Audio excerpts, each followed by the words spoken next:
Thank you for watching my channel. My name is Michelle and I am with Tumblers in the Making.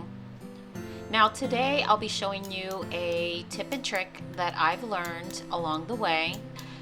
Now we all have issues with bubbles and trying to make our epoxy as smooth as possible for our customers.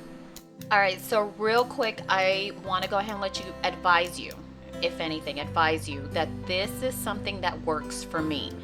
Everybody seems to have a different method on how to pop bubbles on their epoxy. This is what seems to work for me. Now, it doesn't mean I'm going to stay on this method. I want to try different methods, and I guess you guys should too. Do your research from other groups, check the YouTube videos from other groups, and see if someone has a method that works for you. Now, when I place my epoxy, most of the time what I do is that once it's mixed, I place it in warm water. And then I stir very slow so I can minimize the bubbles. Not always do I tend to do that. Sometimes I'm in a rush and I'll actually, give it a good stir and there's a lot of bubbles accumulating, which is not good because later on then I have to literally sit there and babysit it every 2 minutes. So I have all the torches. I have the camping torch, I have the kitchen torches, I have the heat gun. I've tried them all. Doesn't seem to work for me, unless I try a different way on how to use the camping torch. That's the one that I really want to learn how to pop my bubbles on my epoxy. So I will retry my camping torch and change the propane on it as well. So I heard the green one is what really works. Not sure if that's true or not, but I did buy the green canister, so I'm going to try that. So real quick, when you're using the torch, the kitchen torch, like I have here on my video, I step away from the epoxy. I want to make sure I give it a few feet away, and then I blast it with heat. And it pops all the bubbles. You just got to keep blasting it like if it was let's just say a gun. So you just keep popping, let go, pop again, let go, pop again.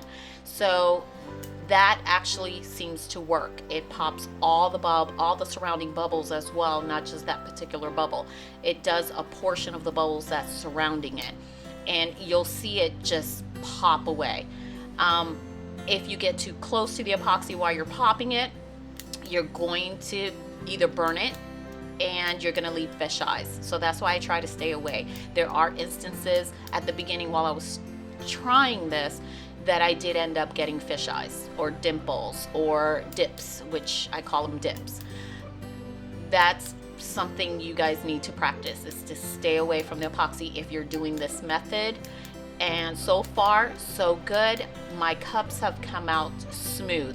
Now, not babysitting it, after a few minutes, I have seen bubbles that rise to the top. And that is because, I wasn't around to capture it on time, but my finishing coats still come out great.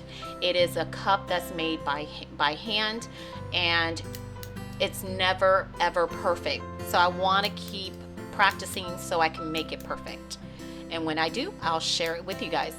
Besides that, one little tip I want to give you guys that I noticed is that if I let the epoxy thicken up and the bubbles has already rised, and I pop the bubbles while the epoxy is thick, it leaves fish eyes as well. So that's just what I think. I think it leaves fish eyes. But keep practicing. Don't give up. There's other methods out there for popping bubbles. This is the one I use. That's it for now. Thank you for watching. And if you like this video, don't forget to hit that subscribe button and be up to date for more future videos.